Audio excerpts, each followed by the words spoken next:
इससे पहले कि मैं अपना वीडियो स्टार्ट करूं, उससे पहले मैं आपके सामने 3 पॉइंट रखना चाहता हूं। पहला पॉइंट, इस वीडियो का टाइटल हमने थोड़ा चेंज किया है। इसका ओरिजिनल नाम वीडियो के राइट हैंड साइड कॉर्नर में मिल जाएगा। सेकंड पॉइंट है, इस मांगा सीरीज़ को हमने क्यों सिलेक्ट किया, तो इसका कारण है इसका रेटिंग।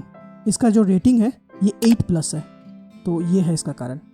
और तीसरा जो पॉइंट है वो ये है, इस मांगा का समरी मैंने डिस्क्रिप्शन में दे दिया है। अगर आप पढ़ना चाहते हैं तो आप पढ़ सकते हैं। और अंत में बस यही कहूँगा कि इस सीरीज़ को अगर आप देखना चाहते हैं तो प्लीज़ सब्सक्राइब और लाइक कर दीजिए इस वीडियो को।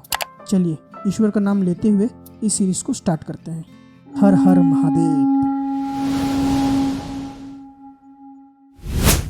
कहानी के शुरुआत में हमें एक अंधेरा सा बैकग्राउंड दिखाई देता है।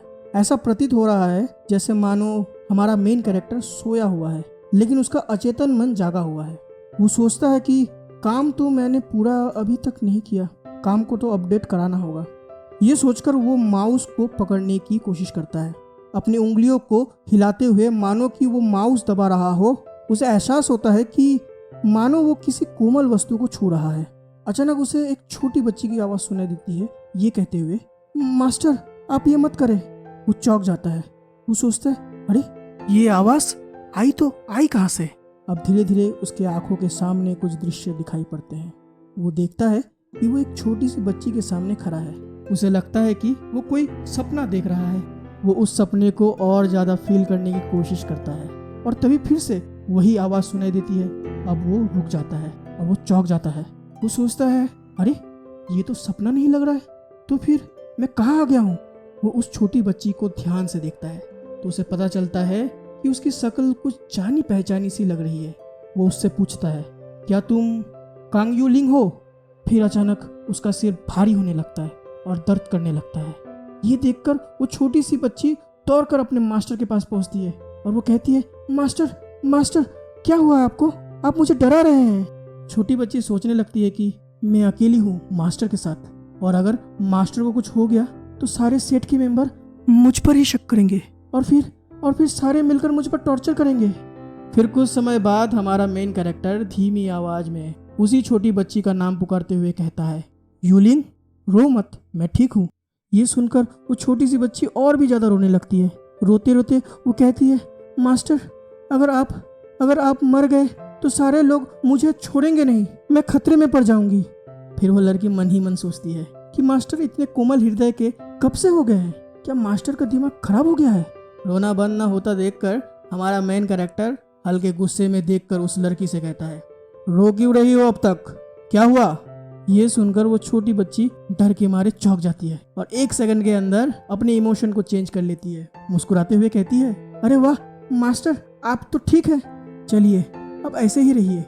ये सुनकर हमारा मेन कैरेक्टर हक्का बक्का होकर ये सोचता है कि क्या मैं इस छोटे से डिसाइपल को इतना क्यूट और इसके व्यक्तित्व को इतना अलग बनाया है। फिर वो हल्के से सीरियस नोट पर सोचता है, क्या मैं अपनी ही लिखी कहानी के माहौल में फंस चुका हूँ। मुझे लगता है कि मैं इस सेट का सेकंड मास्टर शेनशी बन चुका हूँ, जो कि एक गोल्डन कोर स्टेज कल्टीवेटर और एक रूथलेस कैरेक्टर है। कहानी के अनुसार ये जो मेरा कैरेक्टर है ये थोड़ा सा सनकी और लालची किस्म का कैरेक्टर है, जो कि प्रोटैगनिस्ट का ट्रेजर और उसके अपॉर्चुनिटीज को छीनने का कोशिश करते रहता है। शुरू से ही ये कैरेक्टर अपने शातिर दिमाग और क्रूर नीतियों से प्रोटैगनिस्ट को धोखे में रखने की कोशिश करता है, और बाद में तो वो उसे मारने की भी कोशिश करता है। लेकिन इस कहानी का प्रोटैगनिस्ट जैसे तैसे बच जाता है और समय के साथ अपनी शक्तियों को बढ़ाने लगता है, और जब उसका लेवल बहुत हाई हो जाता है तो वो वापस आता है, फिर शिनशी को चैलेंज करता है और उसे हरा देता है। और बाद में तो इस विलन का बहुत ही बुरा हालत में मृत्यु हो जाती है। हमारा मेन कैरेक्टर आगे सोचता है, अरे यार ये तो वही मिलता जुलता क्लीशे स्टोरी है, जहाँ एक हीरो होता है, कुछ हीरोइंस होती है और एक विलन होता है। हीरो विलन को मार डालता है और अपने हीरोइनों के साथ खुशी खुशी जीवन बिताता है। और सबसे बड़ी बात यह है कि सबसे पहले जो विलन मरता है वो तो मैं ही हूँ, यानी मैं ही सबसे पहले मार डाला जाऊंगा। हे भगवान, ये तूने क्यों किया। इसका कारण कहीं ये तो नहीं कि मेरे नाम और इस कैरेक्टर का नाम हुबहू एक समान है। क्या इसीलिए मैं इस कैरेक्टर के रूप को धारण किया हूँ। अगर मुझे ये पहले पता होता तो मैं अपना नाम किसी प्रोटैगनिस्ट के दोस्त या फिर कोई बड़े से मास्टर जिसके पास गोल्डन फिंगर की शक्ति हो उसके नाम पर रख देता। अरे गोल्डन फिंगर से ये याद आया कि हर ट्रांसमाइग्रेट स्टोरी में जो ट्रैवलर होता है उसके पास एक चीट सिस्टम होता है। क्या वो चीट सिस्टम मेरे पास भी है, चलो पहले टेस्ट करके देखते हैं। ये सोच आते ही हमारा मेन कैरेक्टर जोर जोर से बोलने लगता है, बाहर निकलो सुपर विलन सिस्टम, बाहर निकलो। करीब करीब 5 से 10 मिनट तक ये माहौल चलता रहता है। पीछे खड़ी हुई वो छोटी सी बच्ची मास्टर की ये सारी बेवकूफ़ी देखकर काफ़ी ज़्यादा अचंभे में थी।